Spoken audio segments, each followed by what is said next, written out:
you can hear me. From the day one. Thank you.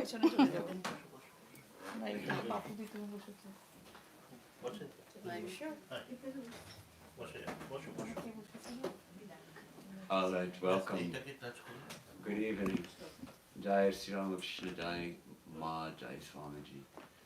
Om Namo Bhagavate Ramakrishnaya. What a wonderful arati we had. You all sang so well and together.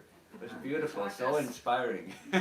Started out a little bit dicey, but you quickly fell into a tune and it was beautiful. And of course, you know these hymns are written by Swami Vivekananda, the first two hymns. And the first hymn is simply a hymn of praise, glorifying Sri Ramakrishna as a world teacher, as the breaker of our ignorance, the opener of our eyes, the bestower of devotion and knowledge. And the second hymn, of course, is the hymn of seeking refuge, where we seek refuge in Sri Ramakrishna. And he presents Sri Ramakrishna again as the compassionate one, the friend of the lowly, the friend of the humble, the friend of those who have no refuge. And he says, "There, I take refuge in you, O friend of the lowly. You are my only refuge. Where else can we find refuge?"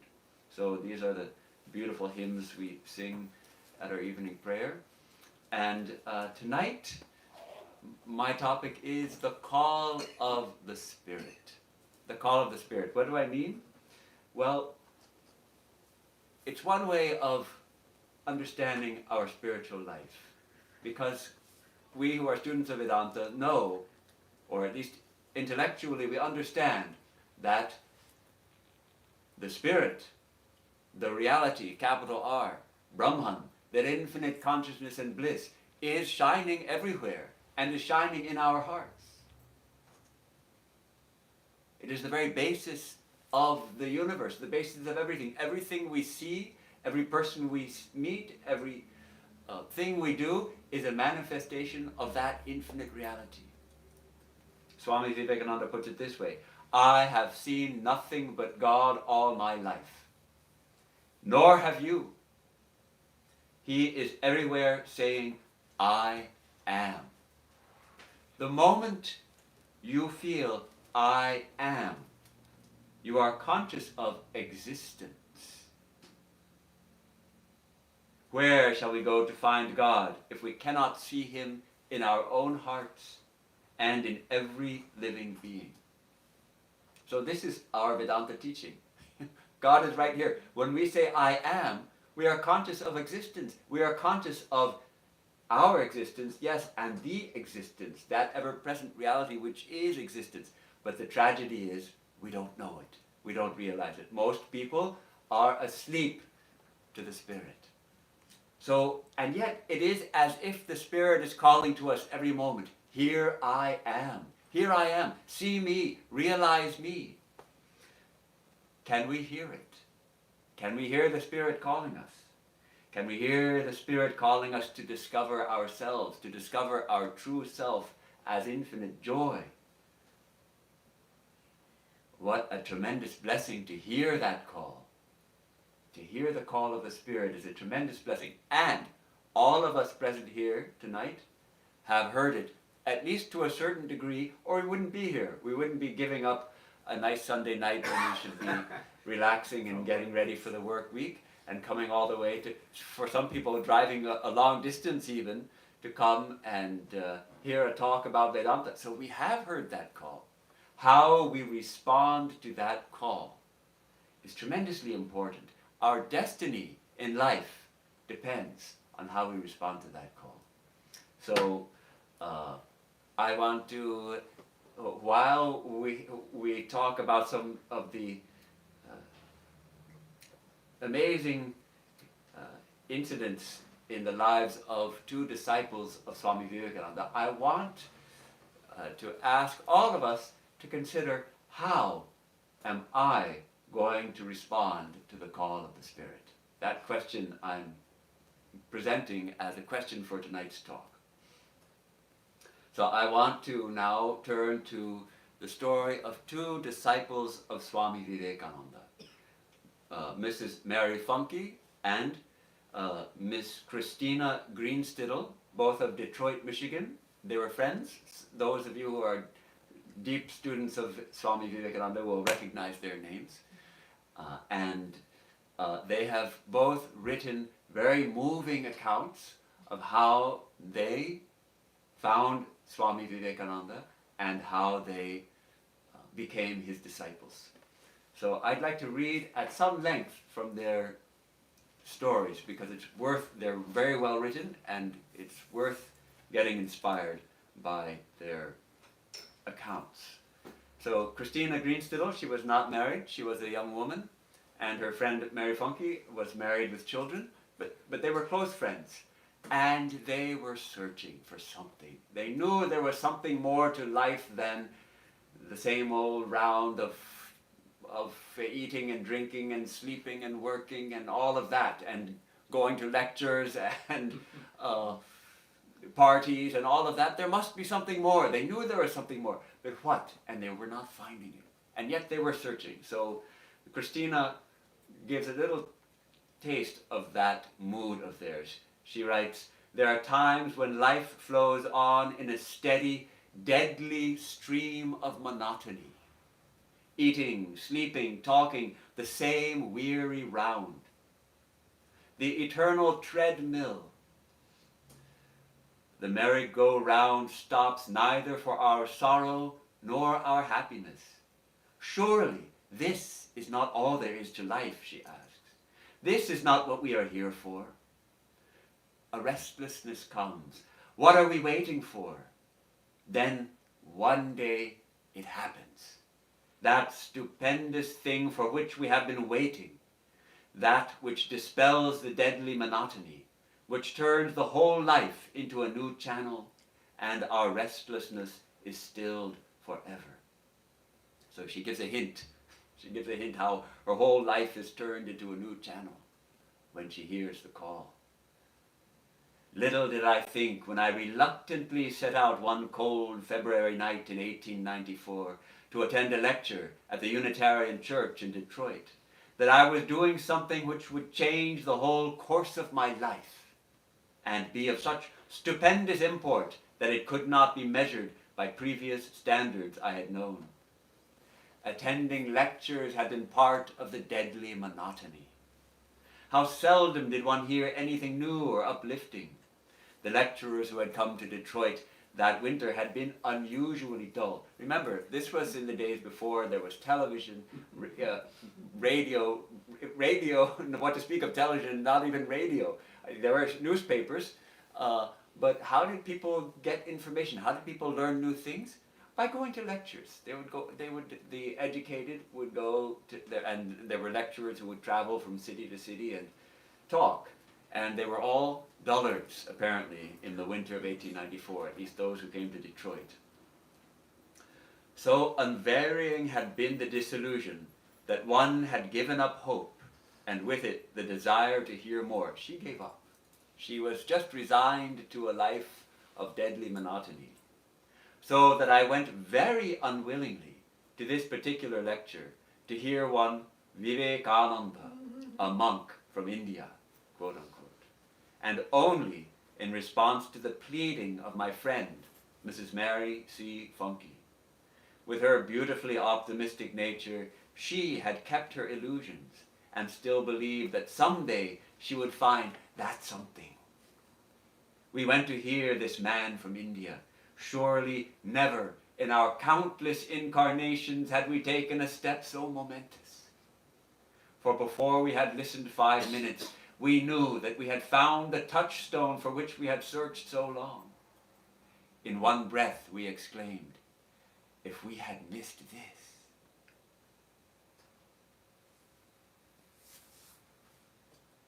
Which of us who heard him then can ever forget what soul memories were stirred within us when we heard the ancient message of India? "Hear, ye children of immortal bliss, even ye who dwell in higher spheres. I have found the Ancient One, knowing whom alone ye shall be saved from death over again. Or the story of the lion and the sheep. Blessed truth, in spite of your bleating, your timidity, your fear, you are not the sheep. You are and always have been the lion. Powerful, fearless, the king of beasts. It is only an illusion that is to be overcome. You are that now. We knew we had found our teacher. The word guru we did not know then, nor did we meet him personally. But what matter? It would take years to assimilate what we had already learned. And then the master would somehow, somewhere, teach us again. It is said when the disciple is ready, the guru comes.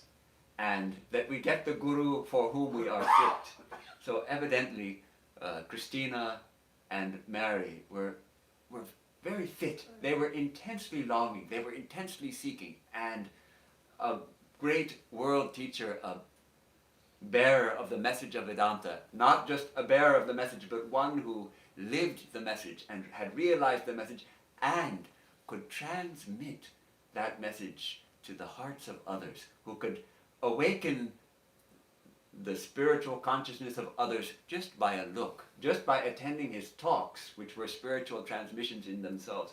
So they recognized how fortunate they were. That line is so moving. If we had missed this, she who didn't want to go, she had given up. She had almost given up, but Mary Funky, somehow Mrs. Funky dragged her to this talk, and then it happened. That moment. That blessed day when they decided to go to one more lecture after all. And they didn't even know him personally, but at that time she didn't even feel the need. She had received so much. So let's now turn to Mary Funky and see what she has to say. She writes, he always loved Detroit and was grateful for all the kindness and courtesy shown him. We had no chance to meet him in a personal way at the time, but we listened and pondered in our hearts over all that we heard him say, resolving to find him sometime, somewhere, even if we had to go across the world to do it. We lost trace of him completely for nearly 2 years. Actually, it was 1 year and 4 months. Must have felt like 2 years. So we lost trace of him for nearly 2 years and thought that probably he had returned to India. But one afternoon, we were told by a friend that he was still in this country and that he was spending the summer at Thousand Island Park, which is over 400 miles from Detroit. Over 400 miles. In those days, this is amazing. We started the next morning. Can you imagine 2 women in 1895 in the summer, and they get the news that Swami Vivekananda is in Thousand Island Park over 400 miles away, and the very next morning they start. This is how Mary Funky and Sister Christina Greenstidel answered the call of the Spirit. They dropped everything and went however they went. We don't know how they went, probably by train and horse carriage and boat. It was quite a journey. At that time you couldn't get to Thousand Island Park but by boat. I heard that now there's a bridge, but you had to take a boat. So we started the next morning, resolved to seek him out and ask him to teach us. So they're coming to the Guru. The old story in the Upanishads is that one approaches the Guru with a bundle of firewood, and that's the sign that you're ready to, because the Gurus of old, they were in the ashrama and they had the sacred fire, so the disciple who's seeking would bring a bundle of firewood and humbly request to be taught. And if they're fortunate, the Guru would accept the disciple and begin the teaching. So they came without the firewood, but in that spirit of seeking. At last, after a weary search, we found him. We were feeling very much frightened at our temerity and thus intruding upon his privacy, but he had lighted a fire in our souls that could not be quenched. We must know more of this wonderful man and his teaching. So there's a saying, we say, when your hour strikes, when your time has come, and you meet your teacher, and you dive into spiritual life, their hour had struck. They were with intense longing, so they could set aside all thoughts of propriety, of what would it be for two women to travel alone in 1895 all the way to Thousand Island Park, where they didn't know a soul. All they had was two names. The name of Miss Dutcher, whose cottage Swamiji was staying in, and the name of Swamiji, of course. They had these two names and a place, and they went out.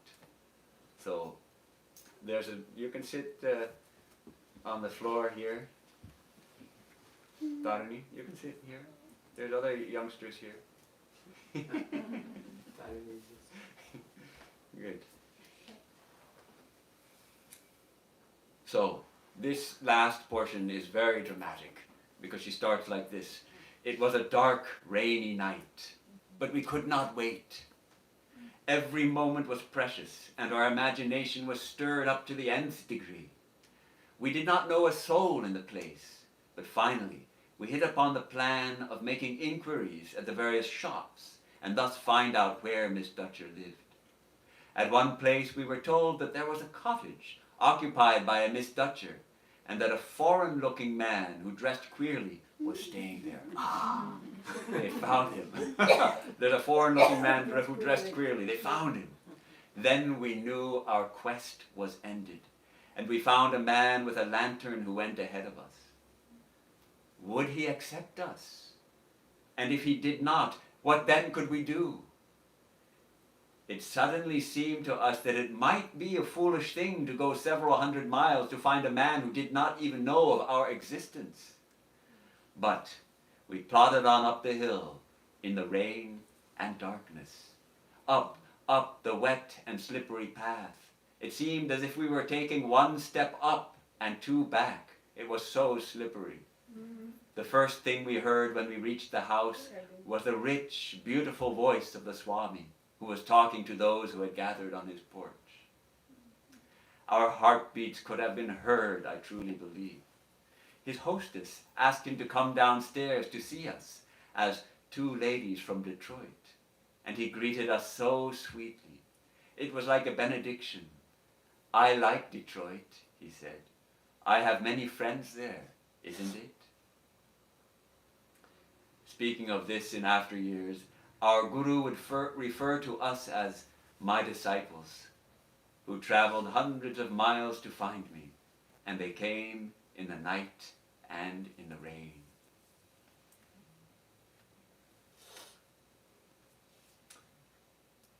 We had thought of what to say to him, but when we realized that we had really found him, we instantly forgot all our fine speeches, and one of us blurted out, "We came from Detroit and Mrs. P sent us to you."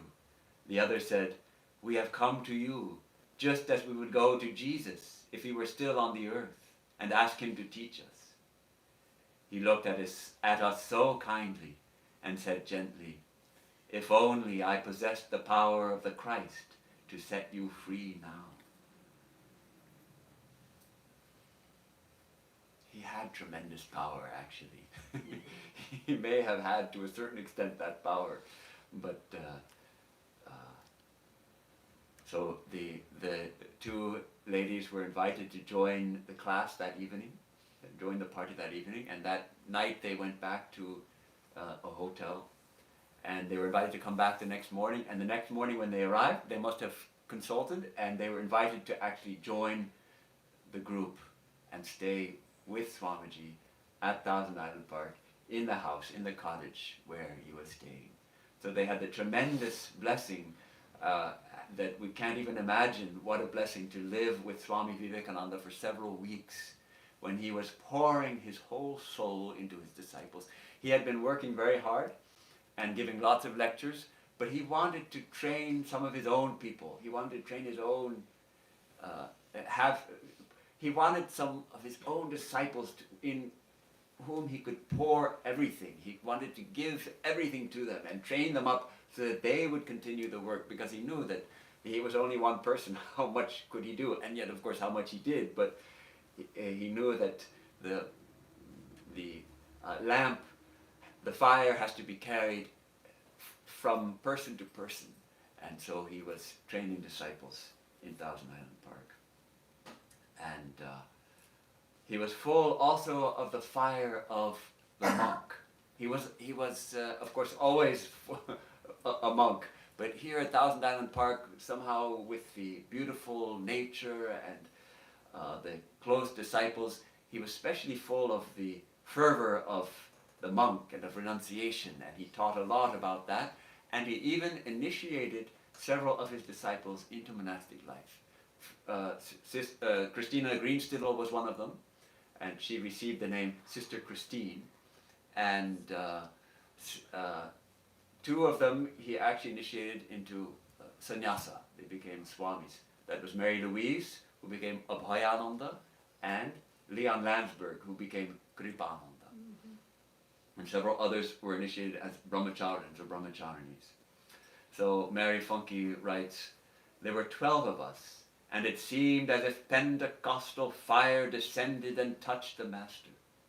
One afternoon, when he had been telling us of the glory of renunciation, of the joy and freedom of those of the ochre robe, he suddenly left us, and in a short time he had written his Song of the Sannyasin, a very passion of sacrifice and renunciation." Swami Vivekananda was really at his best at Thousand Island Park, and we have only a scant record of those days. Ellen Waldo took notes when she could. During daylight hours, she took notes, and she could only write so fast. But Swamiji, hearing her read some of those notes out, said, "How could you capture me so well?" So she really captured some of the essence of what Swamiji taught, but of course he spoke too fast, and then nights he would go on and on in teaching, and there was no light by which to take notes. So they just received it and kept it as well as they could in their hearts. Isn't it the part of the inspiring talks? Inspired talks, right. So the notes, the notes that Miss Waldo took, those are what is now known as the inspired talks. And it's worth a deep study. And of course, when he wrote this Song of the Sannyasin, that's also amazing. He went and he returned with 13 verses full of fire. And I'll read one or two of these verses. And then of course he sent a copy to India, and it was published first in the Brahmavadan, I believe. And but when the house was purchased much later, I think it was purchased in the 1950s or 60s, something, much later it was purchased by the Ramakrishna Vivekananda Center of New York, and they were remodeling it. And in the walls, they found Swamiji's original manuscript. Yes. So that was found, and it's now kept in the archives at New York. And I requested and also received a scan of that manuscript. So it's amazing. It's beautiful to see. It's slightly different from the printed version. He must have edited it just a little bit when he sent it off to be printed.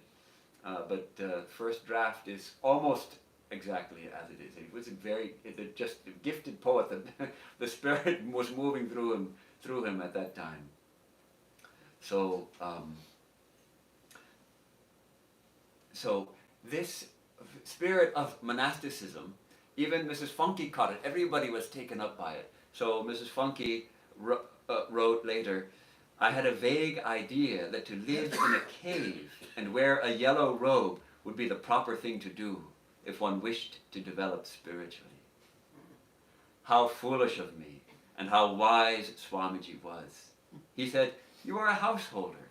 Go back to Detroit. Find God in your husband and family. That is your path at present.' But to Christina, he saw her future as a nun, and in India, and he initiated her into brahmacharya. As I mentioned, she became Sister Christine. And this brahmacharya is a beautiful term which really has a great relevance for all of us. It's an ideal of chastity, of concentration, of literally it means moving in Brahman. We are always moving in Brahman, but to know it and to preserve our energy, not to fritter away our energies in useless things, but to preserve them so we can direct them towards God, so we can use them in our spiritual life. And Sister Nivedita gives a nice definition. She writes, the ideal of the life of the student, with its mingling of solitude, austerity, and intense concentration of thought. So typically, the student stage of life is called the brahmacharya stage, and then typically the students will graduate, as it were.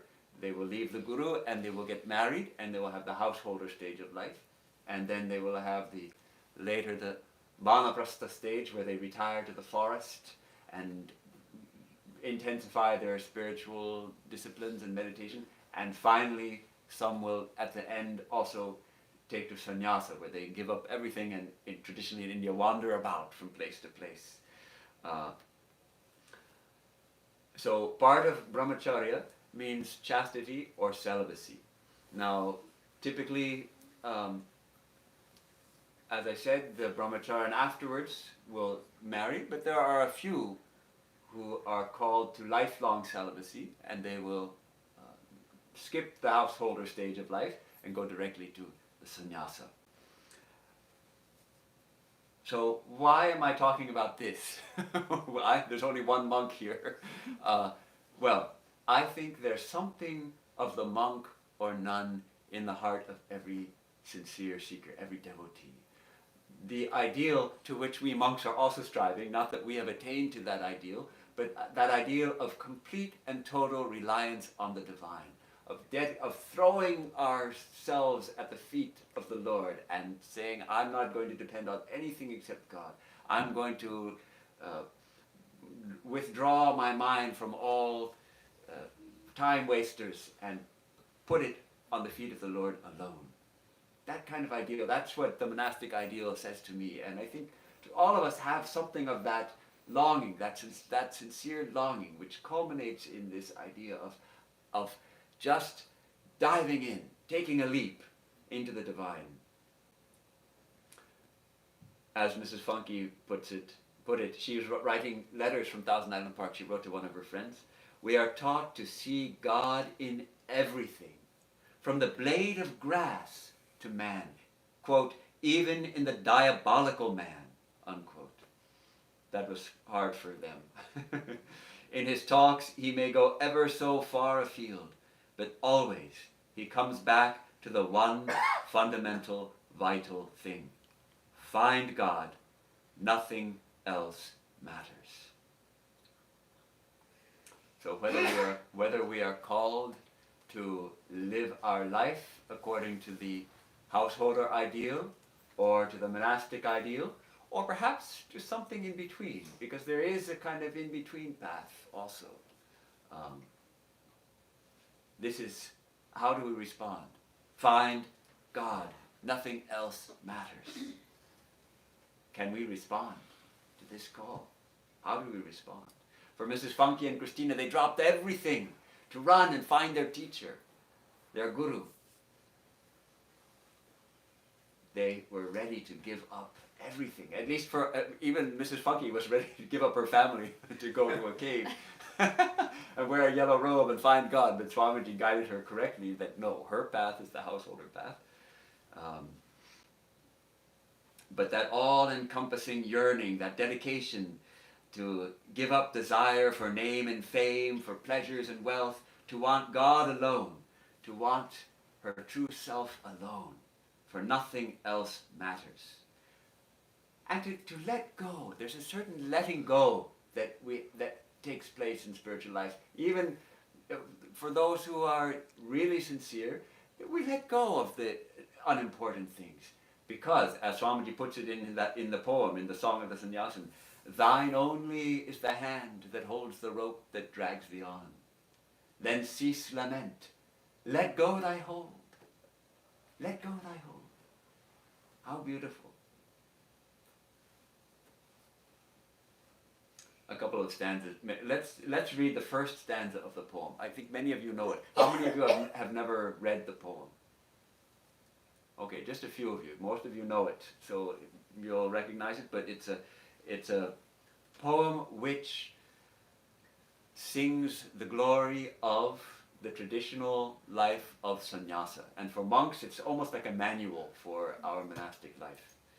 And of course, the sannyasa tradition in India arises out of the tradition of Advaita Vedanta, non-dualism. Shankaracharya organized the monks into 10 orders, and the Ramakrishna monks are in one of those 10, that's called the Dashanami, the 10 names. And we are Puri actually, so my full name is Swami Mahayogananda Puri. Why? Because Sri Ramakrishna's monastic teacher was Tota Puri, so we're in that lineage. And it goes back to Shankaracharya, but even before Shankaracharya there were monks. He sort of organized them. And the idea is that our true self is infinite consciousness and bliss, and we want to realize that. And each verse, each stanza of this poem ends with this command: say Om Tat Sat Om. So this first verse, wake up the note. Wake up the note, the song that had its birth far off, where worldly taint could never reach, in mountain caves and glades of forest deep, whose calm no sigh for lust or wealth, whose calm no sigh for lust or wealth or fame could ever dare to break, where rolled the stream of knowledge, truth, and bliss that follows both. Sing high that note, sannyasin bold, say Om Tat Sat Om. So it's a beautiful beginning. This song that had its birth far off, this idea that our tradition goes back to the ancient rishis, the ancient seers who realized the truth, and their disciples and disciples coming down to us, to the present day, this chain of transmission. It has its roots in the very ancient realizations of the rishis. So they had this, they had their ashramas in mountain caves, yes, and glades of forest deep. And that song, however, it's as if it is asleep. We're asleep. So that's why wake up the note, wake it up. Let us remind ourselves of that glorious song that the ancient sages sang, the song that declares that you are infinite existence, infinite consciousness, infinite bliss. Let us sing that song. Sing high that note, says Vivekananda. Sing high that note and say Om Tat Sat Om. There's that infinite calm, no sigh for the sense pleasures, no longing for wealth, no longing to be famous could ever break that calm, because we have understood that there's only one thing to be sought, and that is God, and that is my true self. If I can realize it, let me sing high that note and say Om Tat Sat Om. And it is, what a joy it is. So the ideal of sannyasa, on the one hand, it has this idea of renunciation of all desire for enjoyment. And I know that's a high calling. That's not for most people. But it gives actually much more emphasis on our true nature as infinite consciousness and bliss, emphasizing our true nature, affirming our true nature. We affirm that, yes, I am that. I am not just this body. I am not just a personality with all its likes and dislikes, and I'm not just a person entangled in this world with a job and a career, or maybe I'm retired and I have children and grandchildren and maybe even great-grandchildren, and I affirm that may all be true, but beyond that I am infinite consciousness and bliss. Om Tat Sat Om. It's a kind of formula. Oh, Tat means that. Sat, the existence, the reality. That reality, Om, that reality, Om, that existence. That is what I am. One more. It's a tremendously bold poem. It's worth memorizing for those who have even a little bit of monastic bhava, that monastic mood of, yes, I want God. What am I going to do with this world? Strike off thy fetters.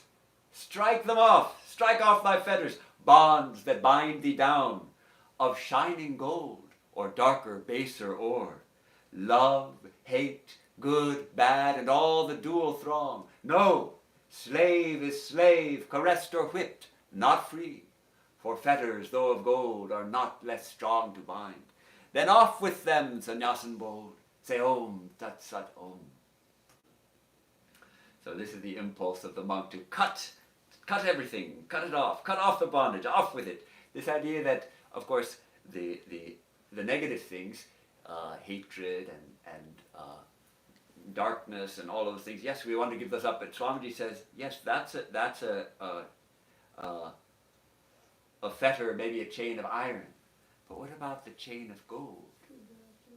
Attachment to my near and dear ones. Not that I shouldn't love, but what kind of love? If it's a love that attaches us and says, you are mine, my children belong to me, that's an attachment, that's a bondage, says Swamiji. Okay, it's a high teaching. I'm not suggesting that we are going to attain that tonight. But that idea, that even that love, it's a fetter, though of gold. Off with it. You are Om Tat Sat Om. So, this idea of cutting. In the Bhagavad Gita, Sri Krishna likens this universe to a tree, a kind of mythical, mystical, universal tree, an Ashwatha tree, with its roots above and its leaves below. And what does he say that we need to do? We need to actually cut this tree. We cut this tree. What's the verse? Not coming just now. Urdhvamulamah shakam ashwattam pravravim chandasyasim stam veda taveda vid vashturam prasthasachivaka.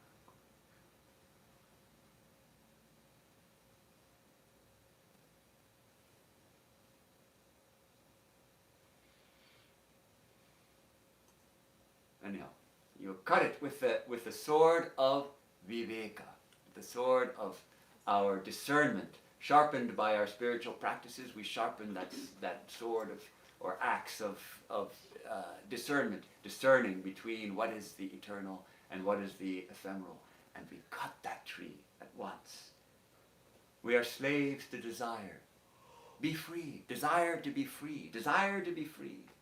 One of the glories of Indian culture, I feel this very much in India, still now, at least last time I was there, which was 7 years ago, still feel one of the glories of Indian culture is its recognition of this call to give up everything. It recognizes that there are those who hear the call of the Spirit so loudly that they can no longer follow the usual path, that they want to give up their any family or future family, they give up, and they simply wander from place to place seeking God. And India will support those people. They will provide at least food. And in the warm climate, so that's almost all you need. If it's raining, they may provide a shed for you and give you some food. And we will give you sustenance so you can live your dedicated life. And many will consider it a blessing even to give that sustenance. Providing the bare necessities, allowing that person to roam freely in the divine. We're all in the divine. They are perhaps coming close to seeing it all the time. Perhaps they're seeing it all the time. So this is how the ancient monks, and even now there are monks who wander from place to place, as it were, becoming mad for God. Sri Ramakrishna used to say, he used to say, the world is mad. Everybody is mad. Some are mad for money. Some are mad to become famous. Some are mad after sex. I'm also mad. I'm mad for God. Be mad for God. Be mad for God.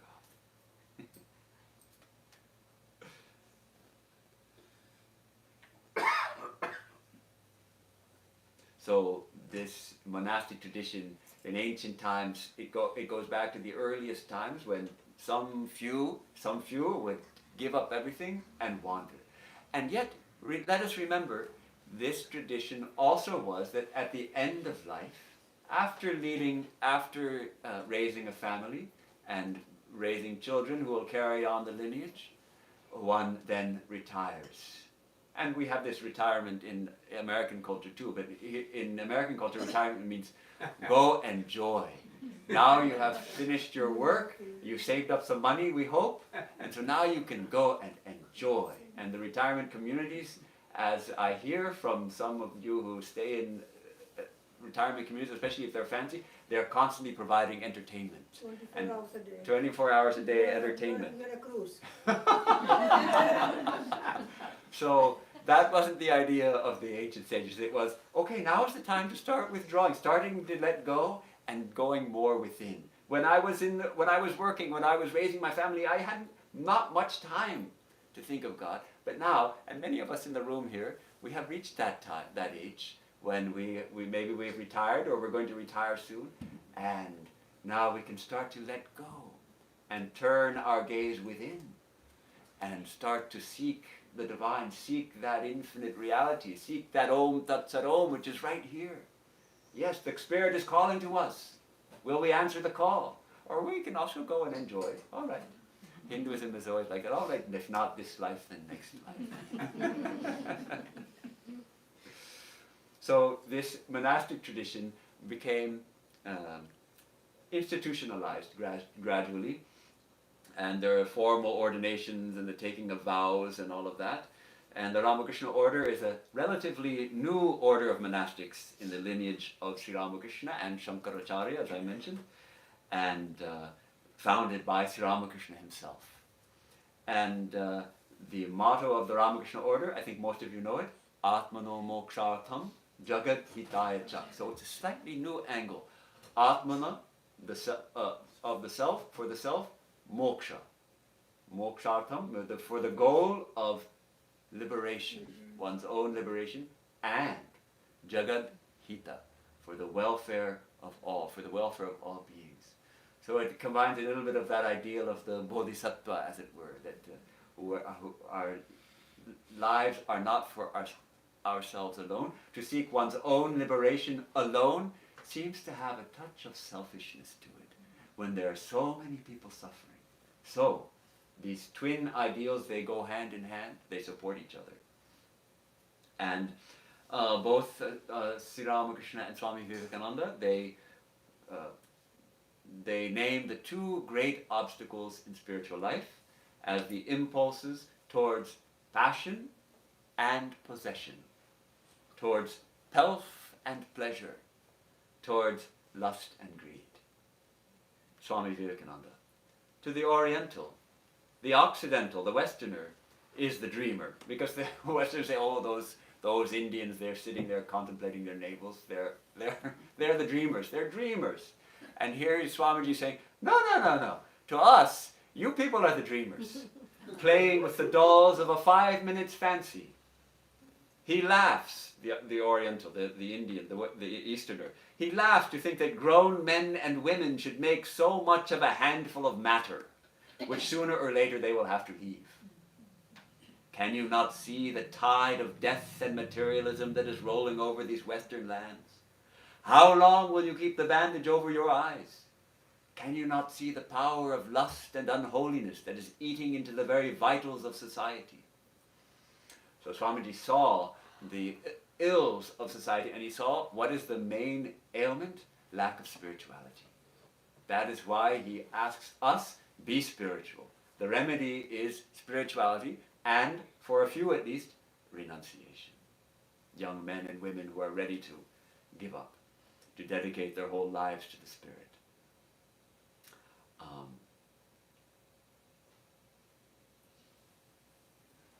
Let me just touch a little bit on the ordinations that we undergo in our tradition.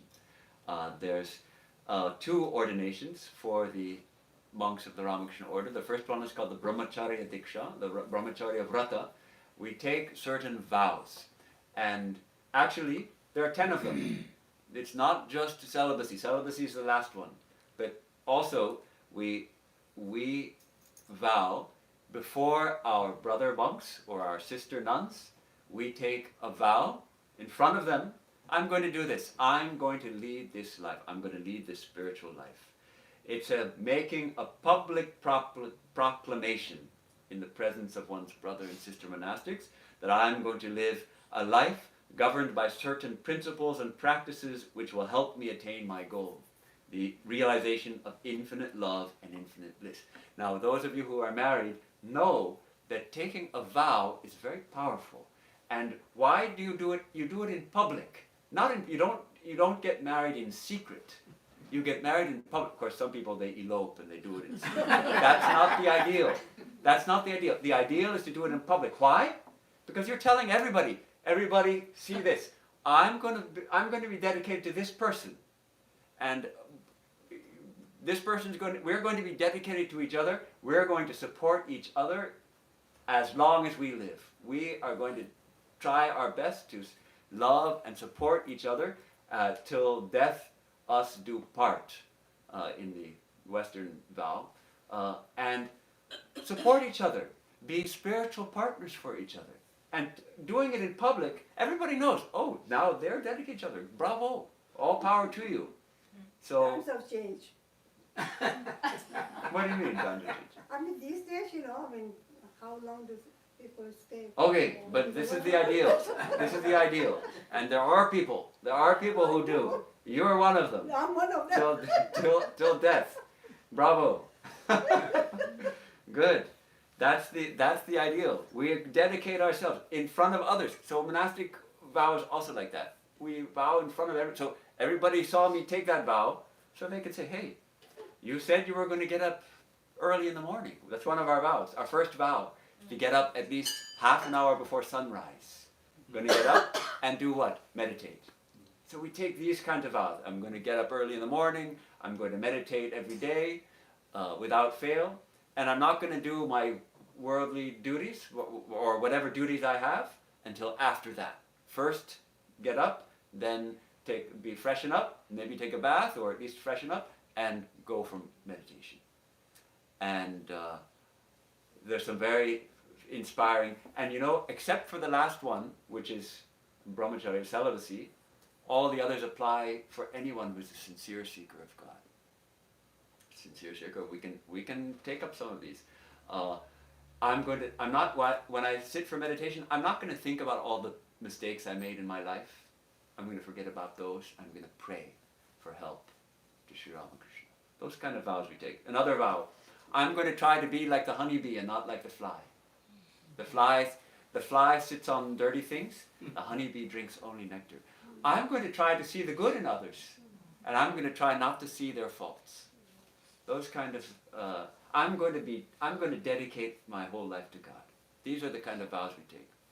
And the last one, brahmacharya, actually, it's equally important for householders. It's for monks, it's celibacy. For householders, it's chastity.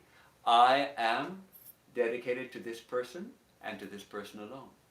And it's not a small feat, because our minds are what they are. So it's sometimes, I think it's much misunderstood, the ideal of brahmacharya. Brahmacharya is a question of conservation of energy, conserving our energy. And Swami Vivekananda says, unchaste imagination is as bad as unchaste action. Controlled desire leads to the highest result. Transform the sexual energy into spiritual energy. But do not emasculate, because that is throwing away the power. The stronger this force, the more can be done with it. So, there was a devotee in Southern California who made a man who made a surprising confession. We were having a talk. We were having talks by devotees and monastics, a kind of day-long retreat where both monks and householders were giving their talks. And he told us that he made a pledge to his wife that he was not going to look at any other women. And we were all kind of like, well, you're saying this in public? But how amazing. First of all, he was humble enough and bold enough to admit it, that actually he had been looking at other women also besides his wife. Yes, he was bold enough to admit it. And then he was committed enough to say, no, that's not helpful for me. That's going to hurt me. That's going to hurt my spiritual life. It could ruin my marriage. I'm not going to do it. And he made the pledge to his wife. And then he told everybody about it. So we know that he made that pledge. So we can call him on it. But that is brahmacharya for householders. That's brahmacharya for householders. And we know Sri Ramakrishna used to encourage even married couples after the birth of 1 or 2 children to live like brother and sister. That should come as a natural development. If it's forced, it will only lead to repression and frustration and trouble. So it's not something that you can force. But if we are sincere seekers, it may come as a natural development. Why? Because the physical aspect of marriage is necessary, especially in the beginning, to really cement the bond. Because marriage is a deep spiritual bond. And so it needs the physical aspect also to cement that bond. But once that bond is very deep, and if both spouses are spiritual seekers, they're deep spiritual seekers, that bond becomes deeply spiritualized. And then the physical is no longer necessary because it's built on a very strong spiritual foundation. So that's my thoughts about that. And brahmacharya for monks or for householders, it's actually only possible, I'm sure, as one tastes some inner sweetness, some inner joy in spiritual practices, in meditation and all of that. Let me read you a little from Swami Vivekananda. What is the power of brahmacharya? In my first speech in this country, Swamiji says, in Chicago, I addressed that audience as sisters and brothers of America. And you know that they all rose to their feet. We know that. We've read it many times. He received a standing ovation for several minutes of such enthusiasm. You may wonder what made them do this. You may wonder if I had some strange power. Let me tell you that I did have a power, and it is this. Never once in my life did I allow myself to have even one sexual thought. I trained my mind, my thinking, and the powers that man usually uses along that line, I put into a higher channel. And it developed a force so strong that nothing could resist it. So that's the power of brahmacharya. So the final ordination for monks, after the initial ordination, which we are discussing up till now, is this sannyasa. It's a letting go of desires for anything other than God, and affirming that one will not harm anyone. Let none be afraid of me. From me no danger be to aught that lives. Somebody puts it in the song of the sannyasin. And we receive an ochre-colored cloth, the cloth of the fire of renunciation, and a new name, Swami, or for women, Pravrajika. And we do, before the final ordination, we do the funeral services for our ancestors, all of them, whether they're dead or whether they're still living, because we are supposed to go beyond those kind of rituals. And then we have no children, so there will be no one to do our own funeral service. So we do our own funeral service. We do our own funeral. It's short, a few mantras, offering the pindas to the ancestors, and then offering a pinda to oneself, which is the banana rice ball or whatever it is, banana wheat ball or something. And then the actual ceremony called the Viraja Homa. Why is it called Viraja? Because the mantra has that Viraja. It's in the Mahanarayana Upanishad, where we affirm that we are may we realize that we are Viraja, we are the light divine, absolutely pure. May we realize that, Swaha. May my body, mind, and everything be purified, and may I realize that I am the ever pure light divine, Swaha. The little tuft of hair that we wear as brahmacharis that gets cut off by the guru and thrown in the fire, and and the sacred thread, we're all invested with the sacred thread, that also is thrown in the fire because even caste is no longer relevant. And there's special monk mantra also that can't be told, but otherwise, so that's the monastic idea that we have. So I hope I didn't give you too much monk stuff, because I think it's relevant also for the life of any sincere seeker of God. And I think there are some among us here today who are sort of leading more of a monastic type of life. Maybe their spouse has passed on, or maybe they're not married, and they're longing intensely for God. Let me read what Sister Nivedita recorded. Some dispute, she writes, some dispute occurred in the course of a question class. What the world wants today, said the Swami, the determination to throw a bomb, as he called it, evidently taking sudden possession of him. He used to throw these bombs, these shocking statements that people would be stunned by. What the world wants today is 20 men and women who can dare to stand in the street yonder and say that they possess nothing but God. Who will go? He had risen to his feet by this time and stood looking round his audience as if begging some of them to join him.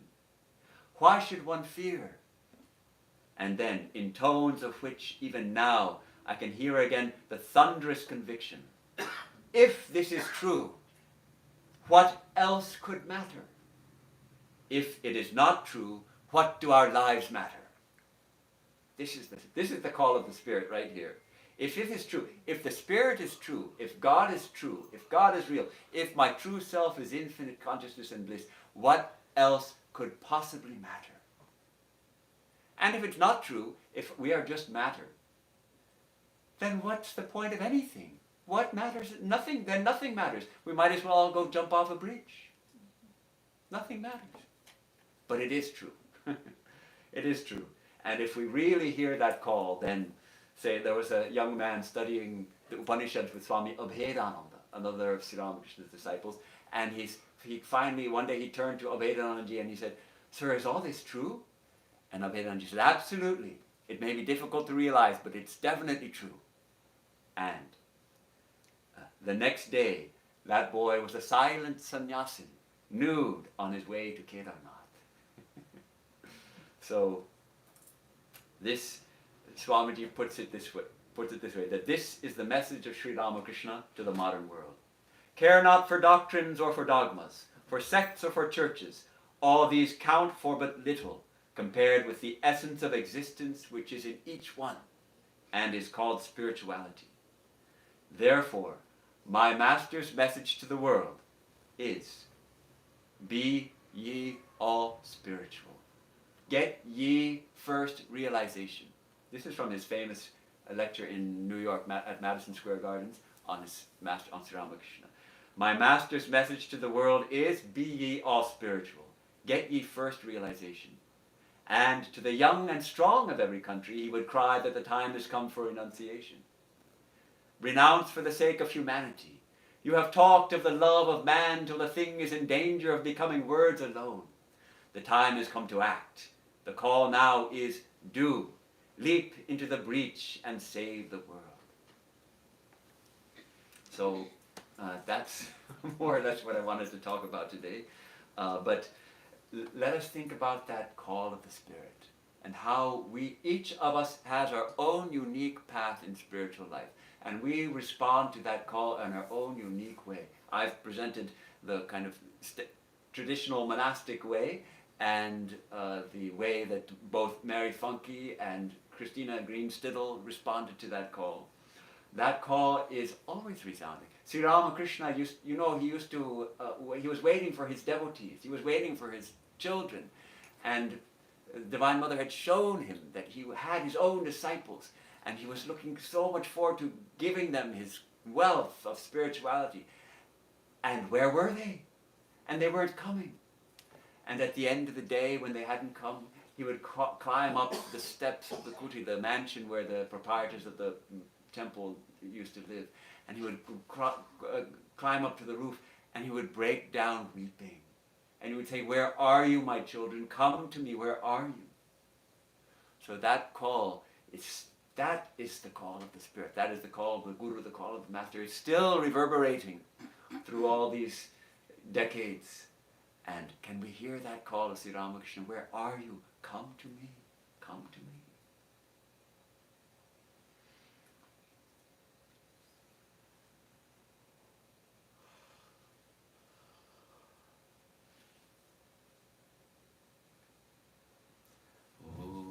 Sarve bhavantu sukhinah, sarve santu niramaya, sarve bhadrani pashyantu ma kaschid dukkhavaag bhavet. Om sarvastarata durgani sarvo bhadrani pashyatu, sarvasad buddhimapnotu, sarvasarvatranamatu, durjana sajjano bhuyat sajjana shantimapnuyat. Shanto muccheta bandhebhyo muktaschanyam vimochayet. Swasti prajabhyah paripalayamtam nyayena margena mahi mahisha. Go brahmanebhyah shubhamastu nityam loka samasta sukhino bhavantu. Loka samasta sukhino bhavantu. May all beings be happy. May all be free from disease. May all experience the highest good. May no one suffer misery. May all overcome adversity. May all realize what is auspicious. May all attain a pure, noble mind. May all people everywhere find joy and fulfillment. May the wicked become virtuous. May the virtuous attain to peace. May the peaceful be free from bondage. May the free lead others to freedom. May blessings betide all people. May our leaders protect the earth and her people with wisdom and compassion. May true well-being ever bless the seekers of truth. May all beings in all the worlds be happy. Om Shanti Shanti Shanti Hari Om Tat Sat Shri Ram Krishna. Well, thank you for giving me a chance to share my thoughts with you on the call of the Spirit. Sometimes I am inspired to see how some of the devotees live. The devotees in Des Moines, Iowa, many of them have named their houses. Do you know? Do you know why? So that it's no longer my house. This is Holy Mother's house, or this is Swami Brahmananda's house, or this is Sri Ramakrishna Bhavan. It's Sri Ramakrishna's house. They name their houses. What a beautiful way to start to release this idea of ownership. It's my house. It's my car. Our cars are sometimes worse. We teach them as like extensions of ourselves. Well, make it the Lord's car. Make it Divine Mother's car. I'm taking care of it. I'm using it for the time being. These kind of things. Well, what about our bank balance? We can dedicate it to God. Yes, I'll be the caretaker of the funds, and I'll try to use them as wisely as possible in the service of the Lord. That means, yes, I also need food, and I need clothing, and I need some relaxation and enjoyment, and my family sure does, and my kids need their education, so I will spend it wisely in their service, and if there's a little left over, I will also dedicate it to others who are not family, and all of that. That kind of idea. Anyhow, I talked too much, but Thank you so much.